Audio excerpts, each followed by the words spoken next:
Welcome to The Explainer. Today we're diving straight into the foundational philosophy of Ryuho Okawa's The Golden Laws. We're going to unpack exactly how this text constructs its spiritual universe and, honestly, more importantly, how it maps out a literal blueprint for what it calls creating a golden life. Now, the core premise we're looking at here is pretty wild, but it's actually deeply practical. The idea is that understanding the hidden mechanics of our universe can completely transform your everyday existence. It's all about how the text bridges the gap between the physical reality we see around us and this massive unseen spiritual dimension. To get there, we're going to follow a path from the micro to the macro. We'll start with turning time into gold, then the secrets of the thought zone, a shining golden future, true self-realization, the bridge of love, and finally, the glorious goal. So let's jump right into section 1, turning time into gold.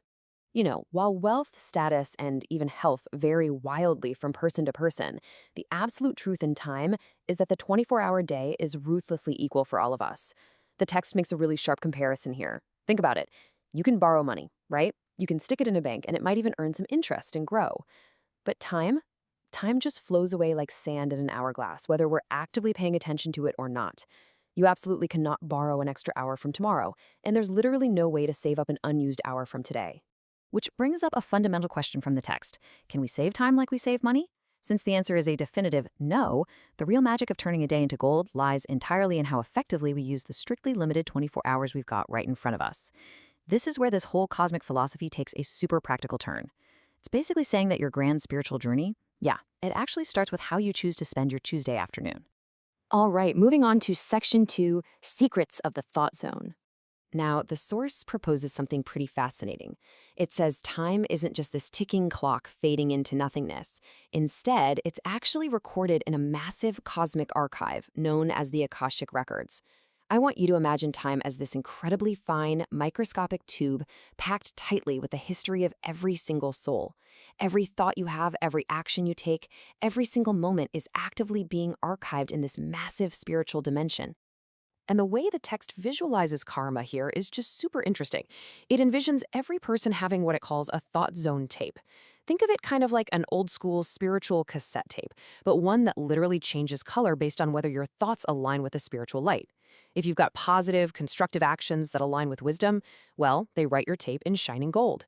But negative actions, the ones that reject the light, those write your spiritual history in these dull, toxic colors. The text vividly describes it as looking gray or like wall mud. Yikes, right?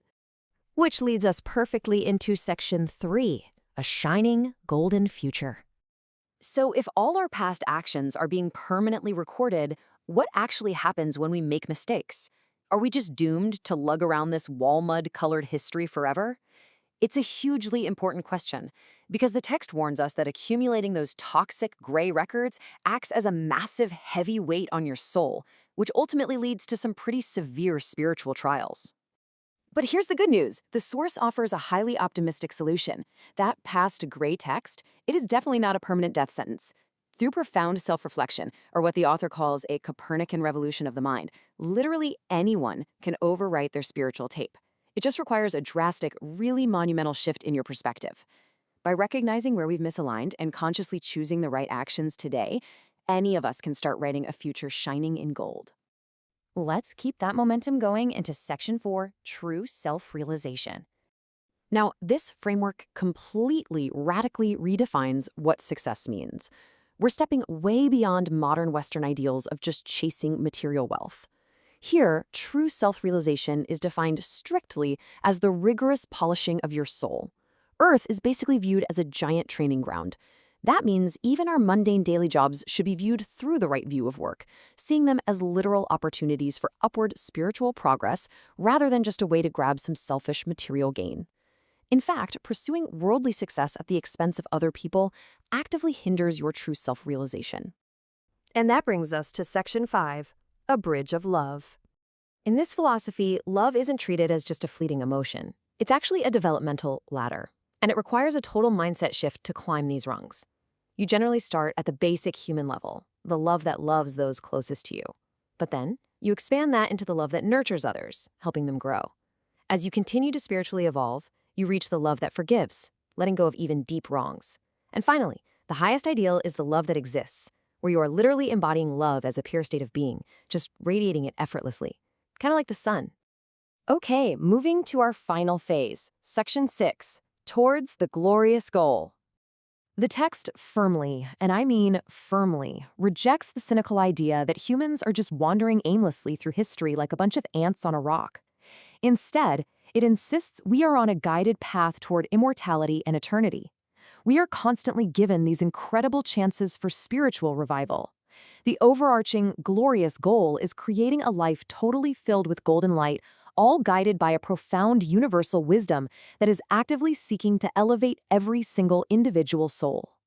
Just take a look at this quote. A golden life is a life shining brilliantly in gold. It is light itself. That right there perfectly encapsulates the Source's ultimate vision. The culmination of using our time correctly, polishing our thought zone, doing the hard work to reflect on our mistakes, and climbing those stages of love, it all leads to this. It's the total transformation of ordinary human struggle into pure, unadulterated spiritual light. So, taking all of this massive cosmic philosophy into account, we are brought right back to the very practical reality we started with. The grand mechanics of the Akashic Records and the profound stages of love, they're absolutely incredible, but they hinge entirely on the present moment. This explainer leaves us with a real challenge. Knowing that the sand is falling through your hourglass right at this very second, how will you choose to spend your strictly limited 24 hours today? Will you use them to manifest the miracles of life and start painting your own tape in gold? Something to think about. Have you ever looked at the timeline of human history and wondered, is it all just a random series of events? Or is there some grand underlying design?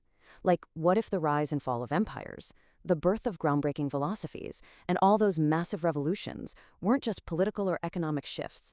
What if they were actually a meticulously crafted spiritual plan, completely driven by reincarnating souls? It's a massive, paradigm-shifting question for sure, and it is exactly what we are going to look at today. Welcome to today's explainer. Today we're examining a highly unique revisionist perspective on Western history as it's laid out in the book The Golden Laws by Ryuho Okawa. We are going to impartially map out the text's absolute central claim, the idea that human history is essentially an overarching divine narrative completely designed to educate the human soul. It's a really fascinating alternative framework that blends historical events with some incredibly deep metaphysical concepts. Okay, let's dive into this. We'll be looking at 1. The Curse of Materialism. 2. Greece and Rome. 3. Visions of Utopia. 4. The Storm of the Reformation. And 5. Idealism to Atheism. Section 1. The Curse of Materialism. So, our first era focuses on an overarching philosophical battle, looking specifically at Chapter 2 of the Golden Laws, which is titled Running Across the Land. We're neutrally analyzing the author's claim that humanity's historical journey is ultimately meant to break what he calls the curse of materialism. It's basically the idea that history is a curriculum, one that's designed to free humans from believing the physical world is the absolute only thing that exists. To explain this, the author actually redefines a pretty popular philosophical concept. You might be familiar with Karl Popper's idea of the open society. Well, this text takes that term and gives it a total spiritual spin. An open society, according to this framework, is one that successfully bridges both the physical and the spiritual realms. It's a society that's fully aware of a greater existence. In stark contrast to that, a closed society is one that's trapped. It's trapped either by primitive taboos or by strict materialistic limits, completely blind to absolutely anything beyond the 5 physical senses. Section 2. Greece and Rome. To see how heaven supposedly tried to build this open society, we move chronologically to ancient Greece. Now, what's really interesting here is the bold metaphysical claim about the giants of Greek philosophy. The author posits that figures like Socrates and Plato weren't just, brilliant thinkers, they were spiritually awake beings. The text literally claims that Socrates would enter deep meditative trances where his soul would actually leave his physical body to converse with high spirits in the heavenly realms, and then he'd bring that divine wisdom right back down to shape Western civilization. And this brilliantly illustrates the book's core concept of spiritual lineage and reincarnation. The text claims that the great logical mind of Aristotle didn't just exist once. No. According to this timeline, Aristotle's soul reincarnated in China as the Zen master Mumon Ikon to revitalize Eastern philosophy, and then it returned again in Japan as the famous modern philosopher Kitaro Nishida. It's framed as this deeply interconnected, cross-cultural spiritual curriculum where the exact same soul returns to teach completely different lessons. But, as you might guess, the curriculum wasn't always successful. As we shift from the absolute heights of Greek philosophy to the stoicism of Roman thinkers like Cicero, the focus really moved toward building an eternal physical empire. However, with the fall of the Western Roman Empire in 476 AD, the text suggests a pretty harsh lesson was learned. The collapse of eternal Rome essentially proved that humanity could never achieve true immortality in the physical realm, whether as individual people or as these massive empires. True eternity, the text argues, belongs only to the spiritual realm. Section 3. Visions of Utopia. Recognizing the failure of those physical empires, human thought transitioned to a totally new concept. You've definitely heard the word utopia used to describe a perfect, imaginary society. But this text provides a highly specific, very spiritual definition. Here, utopia is defined not just as an ideal political state, but as the literal earthly manifestation of the high spiritual realms, specifically the Bodhisattva and Tathagata realms. It's essentially the blueprint for pulling heaven directly down to earth. The text points to several key historical blueprints for this heaven on earth. We have Thomas More's Utopia with its planned economy, Augustine's City of God, and Francis Bacon's New Atlantis, which sought to use science and natural laws to conquer human hardship. What is especially fascinating right here is the author's claim regarding Francis Bacon. The text asserts that Bacon was actually a reincarnated high spirit with memories of ancient Atlantis, and, get this, that his soul would later return to Earth as the highly renowned German philosopher Immanuel Kant. Section 4. The Storm of the Reformation. But blueprints for utopia just weren't enough. By the 16th century, the existing religious structures had become incredibly stagnant. In 1517, Martin Luther nailed his 95 Theses to the door of the Wittenberg Castle Church. This single, massive act of defiance against the Roman Catholic Church's sale of indulgences ignited an absolute religious firestorm all across Europe. So, the crucial point is how this text interprets Luther's fiery passion. According to the author, Martin Luther was not just some disgruntled monk. The text claims he was the literal reincarnation of Archangel Michael. Armed with his conscience and the Bible, this archangel was sent down to violently tear down the corruption of Rome and wake up the dormant faith of the people. He was acting as a divine wrecking ball against a closed society.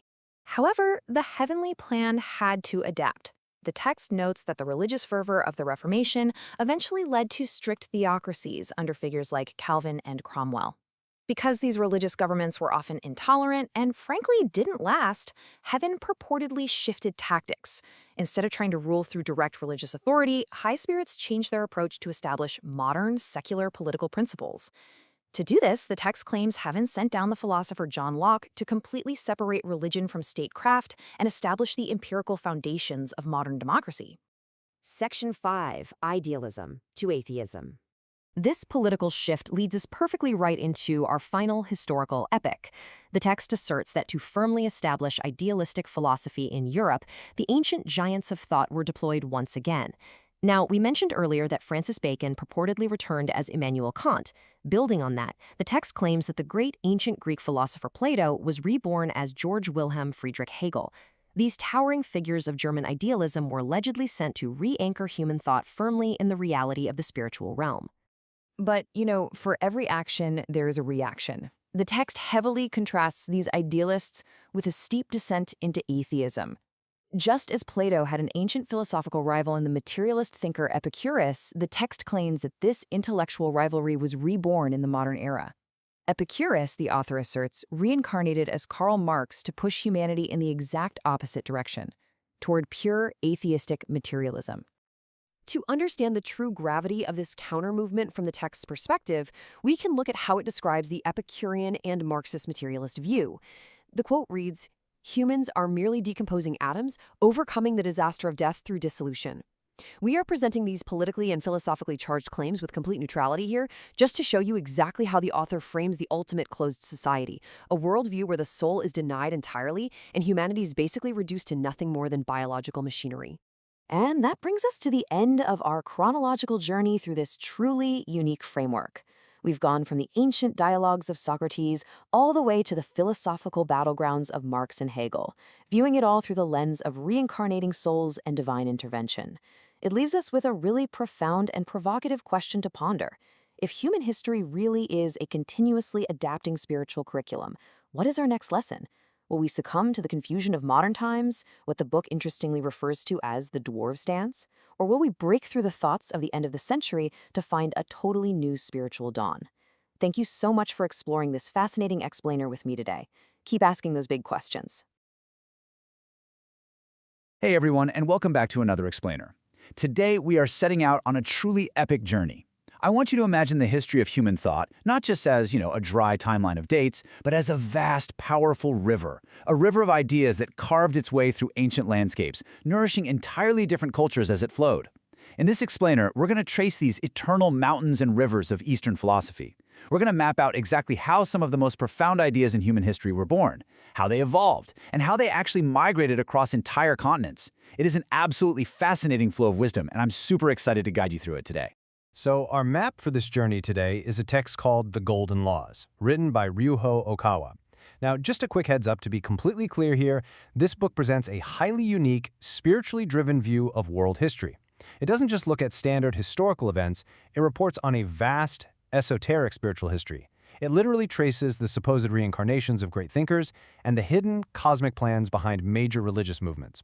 Now, as always, my goal here isn't to ask you to believe every single claim, but to impartially break down the fascinating structure of the ideas presented in the source material. We're going to examine exactly how this text charts the spiritual lineage of the East. Okay, let's dive into this. Here is our agenda for the explainer. First, we'll look at the source of the Orient. Then, the pillars of Shakyamuni Buddhism. From there, wisdom flows to China, where we'll explore Confucius and universal love. And finally, we'll see how the eternal flame continues. All right, Section 1, the source of the Orient, looking at ancient India's roots. Let's begin our journey right at the very spring from which this great philosophical river begins to flow, which is ancient India. According to the source, ancient India was this massive melting pot of incredibly diverse ideas.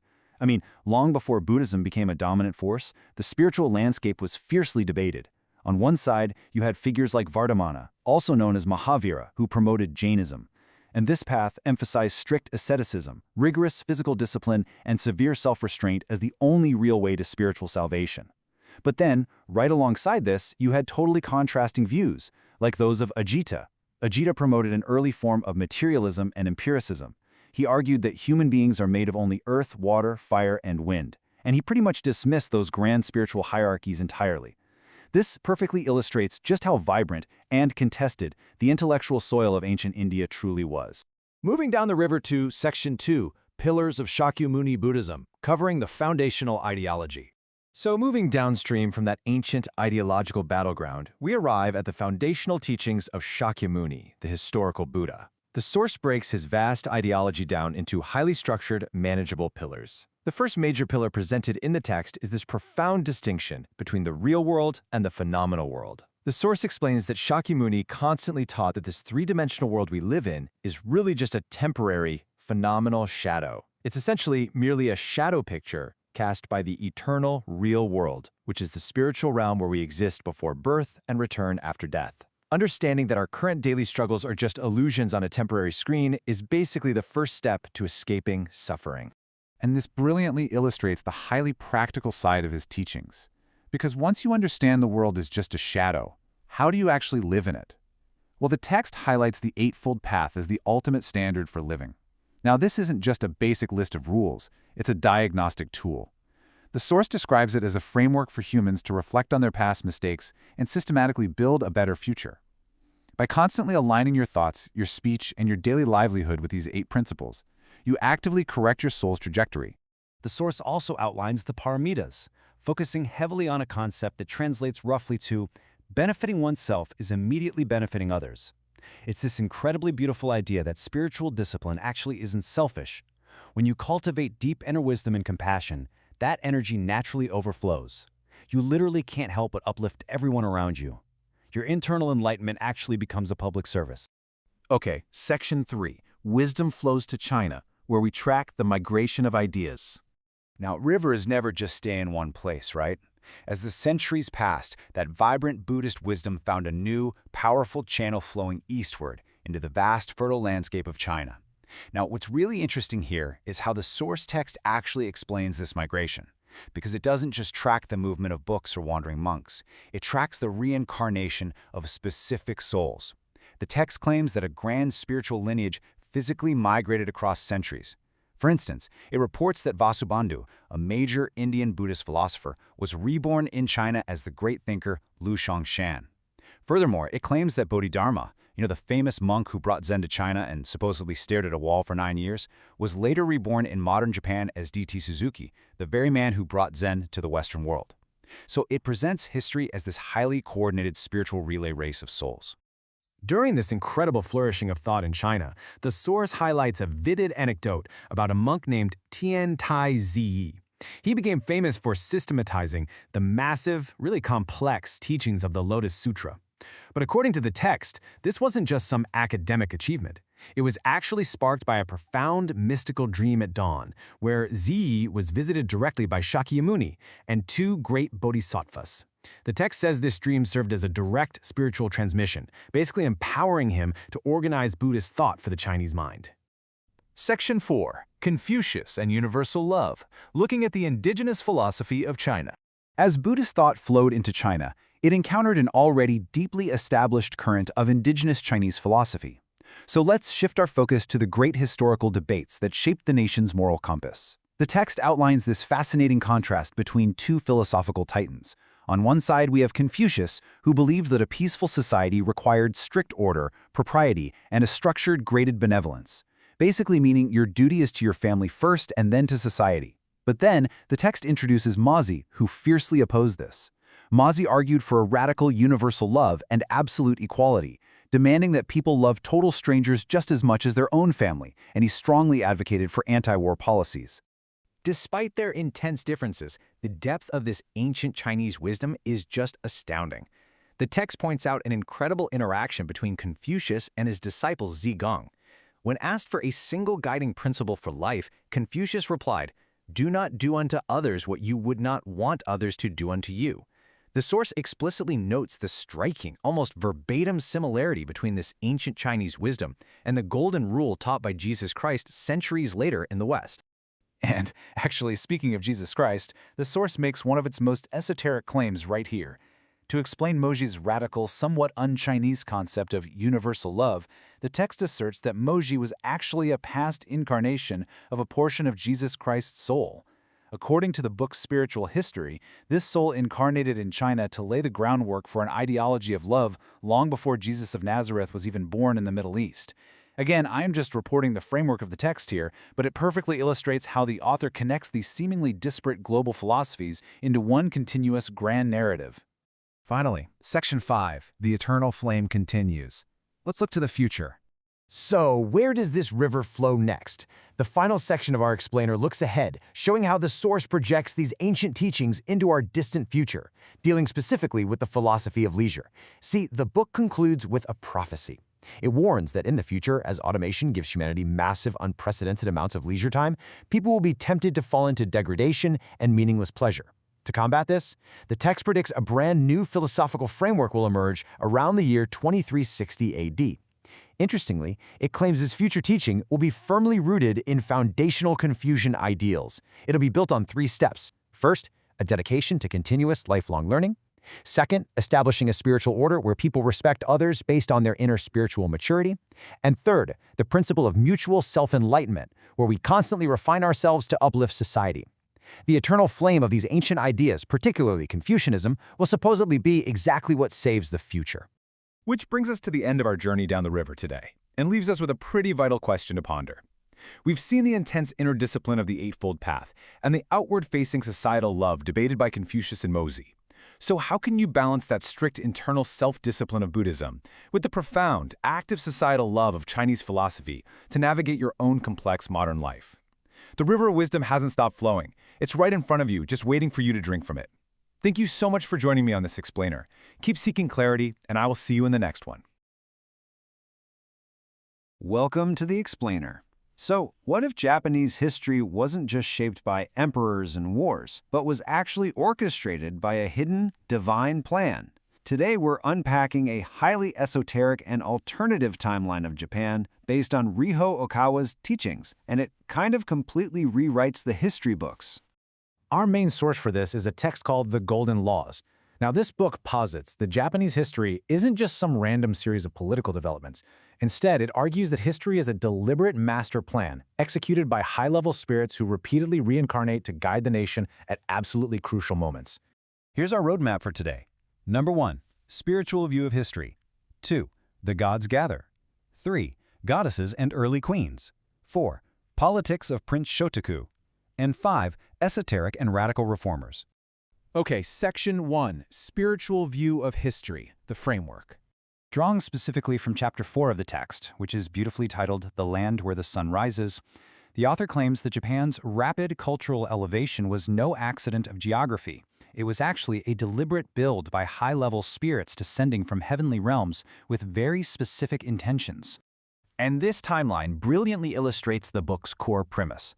It maps out a continuous lineage of light, anchoring esoteric and mythological figures firmly against recognizable historical eras, starting way back in 8030 BC and going straight through to the Kamakura period. Moving on to Section 2, The Gods Gather, Mythological Foundations. Enter Amenema no Kanushi. Now, instead of describing him as a literal creator of the universe, the text categorizes him as an eighth-dimensional Tathagata, essentially an incredibly high-level spiritual leader.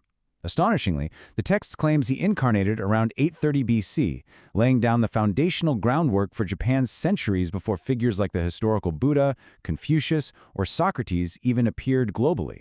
Following him, we get the appearance of the beautiful goddess Amaterasu, and with it, a real study in cosmic sibling rivalry.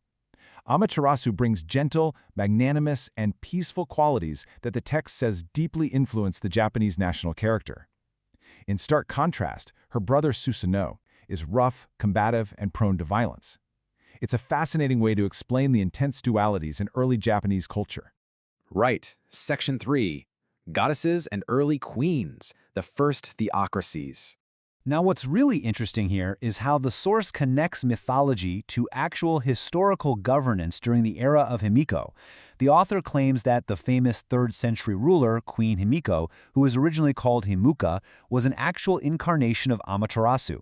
She perfectly blended spirituality with statecraft by holding weekly seances for divine guidance, actively appointing women to government roles, and initiating the spring and autumn festivals. It was a literal theocracy operating at the highest levels.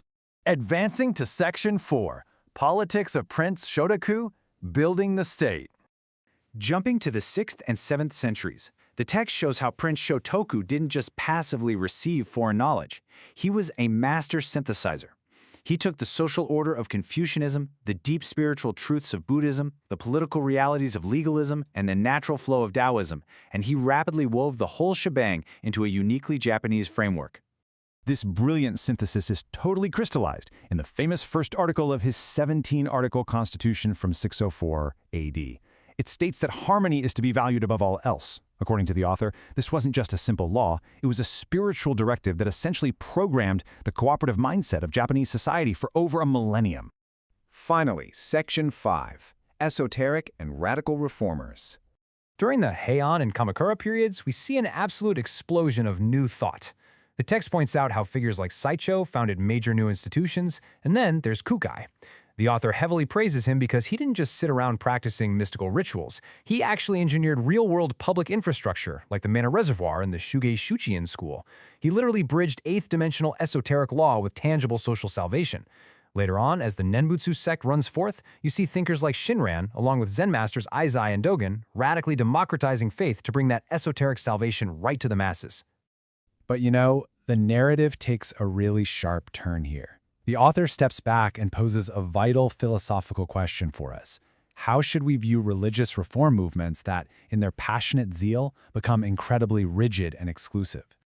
Keeping an impartial distance, we have to look at how the text strictly critiques the period when Nichiren roars onto the scene. The author explicitly refers to the Kamakura-era Nichiren movement as a kind of end-of-the-century cult. The text condemns the sect as fanatical for its aggressive rejection of all other Buddhist teachings in favor of exclusively chanting the Lotus Sutra. True spiritual history, the source argues, absolutely must acknowledge the vastness of the Buddha's original teachings. Traditionally, there are said to be 84,000 different paths meant for different people. By elevating only the Lotus Sutra and discarding everything else, the author argues that fundamentalism fundamentally misunderstands the expansive nature of divine truth. So what does this all mean? What's the ultimate takeaway from this highly structured, esoteric timeline? Well, the author is using this historical review as a diagnostic tool. By analyzing these figures, we are taught to distinguish expansive, heavenly values from destructive, exclusive, hellish ones, all with the aim of establishing a unifying global spiritual truth. Ultimately, whether you view this source material as literal history, theological philosophy, or just a really powerful metaphor, it leaves us with a totally provocative question. If we look for the unseen spiritual forces and larger-than-life personalities operating behind the curtain of standard history, does it completely change how we understand the evolution of human civilization? It's a lens that makes the story of any nation infinitely more captivating. Welcome to this explainer. Today we're diving straight into the fascinating cosmological history laid out in the Golden Laws. Specifically, we're zeroing in on Chapter 5, a period the text beautifully calls a time when love overwhelms the earth. Whether you've read this cover to cover or you're just jumping in, we're going to unpack the author's totally unique spiritual timeline. Because in this framework, human history isn't just some random series of events. Oh no, it's a highly orchestrated plan guided by high-dimensional spirits. And the text sets up this wild framework right from the jump. It claims that human history is actually guided by a succession of reincarnated, high-dimensional spirits whose whole purpose is bringing light and love to Earth. The core message? It's a huge call to move past our national borders and realize we share this massive spiritual lineage.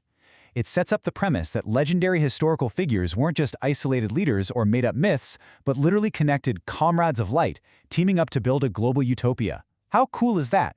So, here's our roadmap for today. First, the Cantare worldview. Then, Zeus and the Greek era. Next, Apollo's quest for light, followed by Moses in the Exodus. Then we hit Elijah and Jesus, and finally, Muhammad's Islamic revelations. Let's get into it. Section 1. The Cantare worldview. Okay, take a look at this timeline. It maps out these massive eras, from ancient Greece all the way down to the rise of Islam.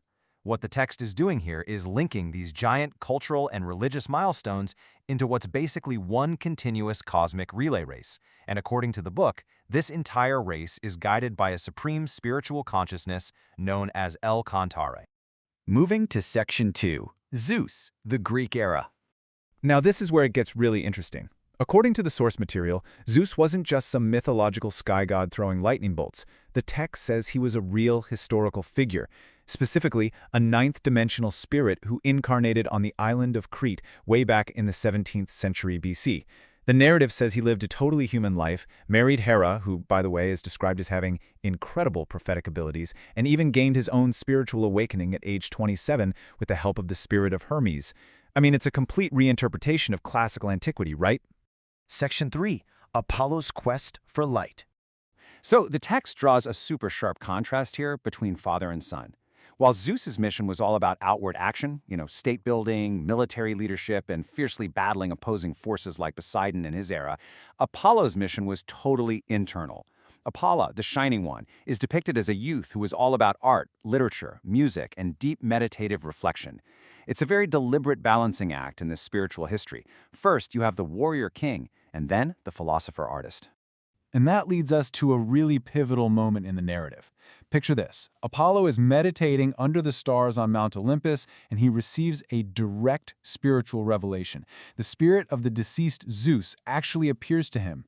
Zeus warns him that their royal house will eventually fall, but he urges Apollo to keep guiding humanity just through teachings of the mind and heart instead. The text asserts that this is exactly how the baton of spiritual leadership gets passed down.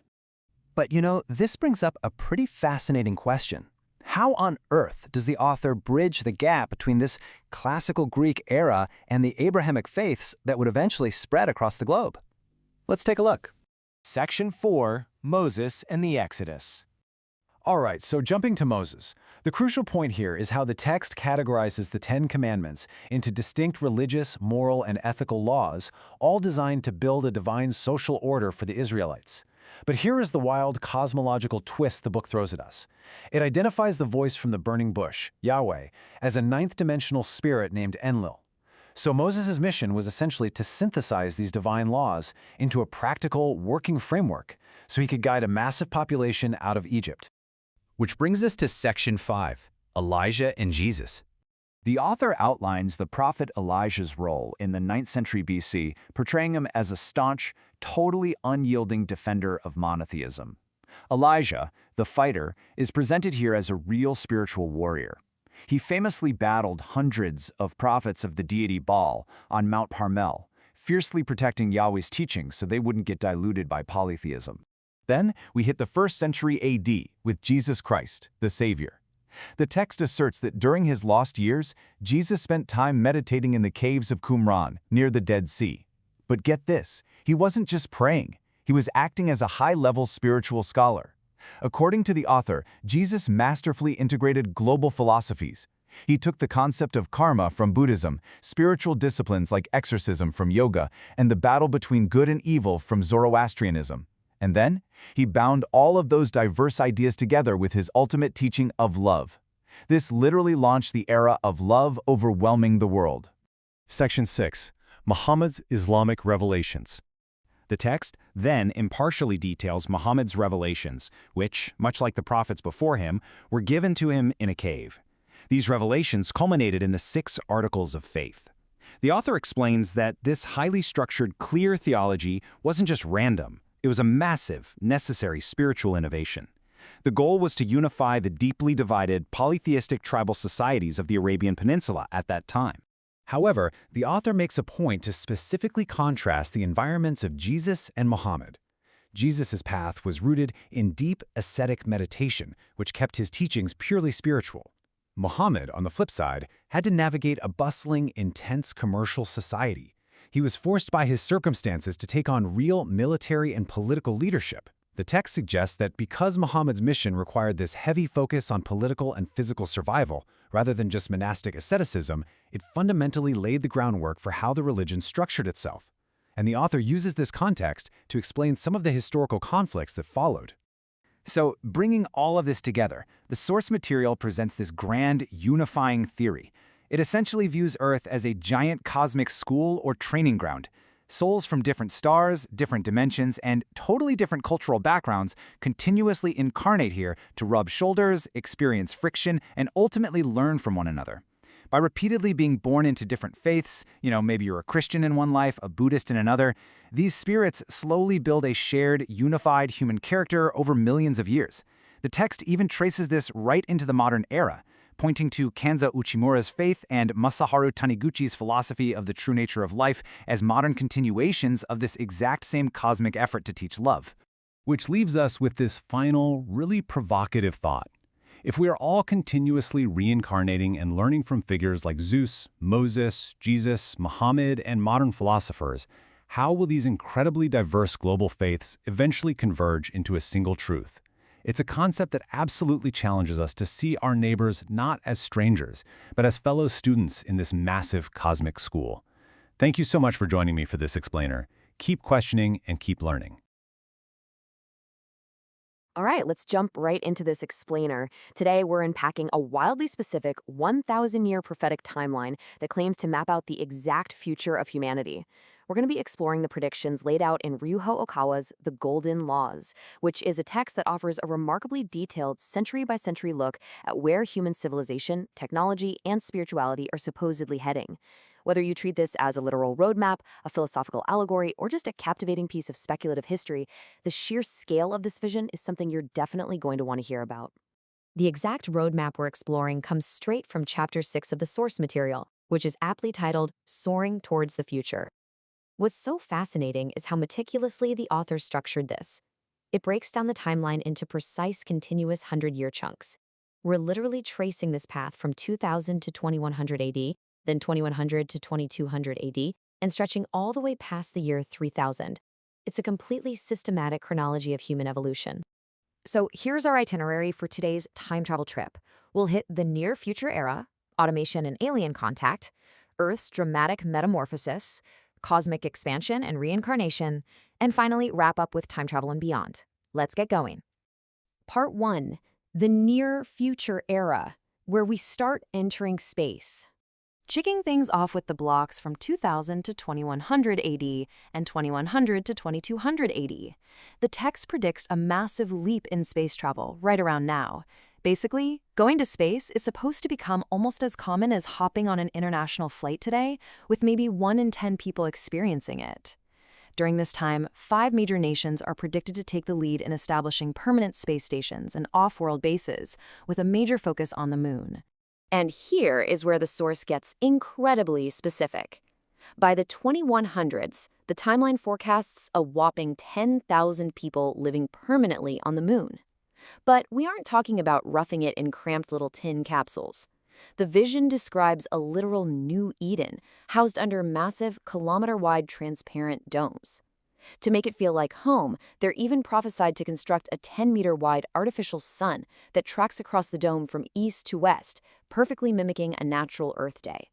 Moving right along to Section 2, Automation and Alien Contact. Now we're cruising through the centuries from 2200 all the way to 2500 AD. This is where society allegedly undergoes some serious foundational shifts. We're talking major changes, not just in how we work and live every day, but in how we understand our absolute place in the wider universe. This era outlines a period where our focus shifts dramatically away from physical labor and toward intellectual and spiritual development. A crucial evolution here is the very nature of labor. As robots and machines completely take over primary and secondary industries, like agriculture and manufacturing, human work is predicted to narrow down to negotiation, judgment, and high-level planning. Because of this, humans will supposedly transition to a beautifully relaxed schedule of just 4 hours a day, 4 days a week. And the framework emphasizes that this massive surplus of free time isn't just for sitting around. It's intended for intense spiritual cultivation and self-improvement. Then things take a really dramatic turn. As humanity's spiritual level peaks, numerous alien species will supposedly arrive on Earth. The material specifically likens this to Commodore Perry's black ships arriving in a secluded Japan, marking the forced opening of Earth to the broader cosmic community. Over a dozen different types of extraterrestrials are predicted to just integrate with us. Culminating in the 2400s, the timeline predicts the return of Jesus and his primary mission this time, to reveal humanity's diverse cosmic origins, explaining that Earthlings have actually been composed of various alien lineages all along. No way, right? Which brings us to Section 3, Earth's Dramatic Metamorphosis, an era of major geological upheaval. Spanning the 2500 to 2600 AD and 2600 to 2700 AD blocks, the planet itself is prophesied to physically change. According to this framework, planetary geography is directly tied to the collective spiritual and mental state of the human race.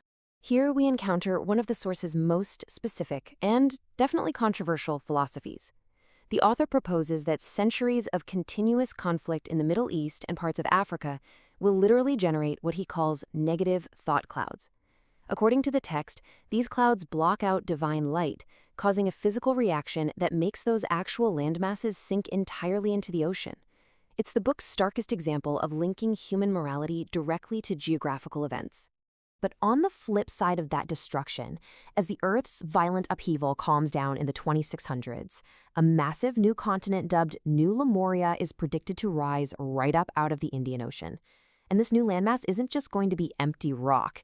It is prophesied to become the center of a dazzling new human civilization characterized by unique architecture and highly advanced, spiritually aligned scientific progress. Next up is Section 4, Cosmic Expansion and the Return of Reincarnation. Hitting the 2700 to 2800 AD and 2800 to 2900 AD increments, the timeline claims human capabilities will just explode into the realm of multidimensional travel. 4-dimensional spacecraft will supposedly be developed, allowing humans to travel seamlessly across the universe to distant star systems. Following those massive geological upheavals that drastically reduced our numbers, the text states Earth's population will aggressively bounce back by the 2700s. It will once again reach a dense population of about 5 billion people, concentrated heavily in these new, highly advanced civilizations like New Lemuria. And who is leading these billions of people? Well, according to the author's timeline, history's greatest spiritual and scientific figures don't just disappear. They systematically reincarnate to guide us through these turbulent centuries. For instance, the brilliant minds of Archimedes and Newton are predicted to merge and be reborn on New Lemuria in the 27th century to push science forward. Then, in the 29th century, Moses is prophesied to return. The wild part? The framework notes his challenge will be massive, because by then, humans will naturally possess psychic abilities, and Moses has to teach a new form of justice to prevent the catastrophic misuse of those powers. Finally, we reach Section 5, Time Travel and Beyond, the Ultimate Frontier. Spanning from the dawn of the 2900 to 3000 AD century block, and pushing way out into the far distant future beyond, scientific advancement supposedly reaches its absolute zenith. This era envisions a period where technology and spirituality are completely intertwined, pushing humanity to the absolute limits of what can be learned here on Earth. The text actually predicts that what H.G. Wells wrote as pure fiction is going to become a reality. In the early 2900s, literal time machines will be invented, but it comes with a massive warning label. The timeline states that early models will cause immense social panic. Why? Because the first waves of time travelers, exploring a past and the future, will get stuck and fail to return. This creates a bizarre and totally unprecedented societal crisis of missing people scattered all across time. Ultimately, the timeline predicts that scientific civilization on Earth will begin to plateau after the 30th century. Having learned all they possibly can from this planet, spiritually advanced humans are prophesied to voluntarily abandon Earth. In massive coordinated exoduses during the 31st and 35th centuries, humanity will travel out into deep space to build entirely new utopias on other star systems, leaving Earth behind to begin a brand new cycle. Which leaves us with a really profound final thought to wrap up this explainer. Looking at this incredibly detailed 1,000-year roadmap, from domed cities on the moon to multidimensional travel in sinking continents, it really challenges us to think about the trajectory of human progress. If this incredible timeline is our destiny, if we eventually outgrow our home planet to build utopias on distant stars, what fundamental human truths, what spiritual core, will we pack for our ultimate journey into the cosmos? It's definitely a fascinating question to ponder.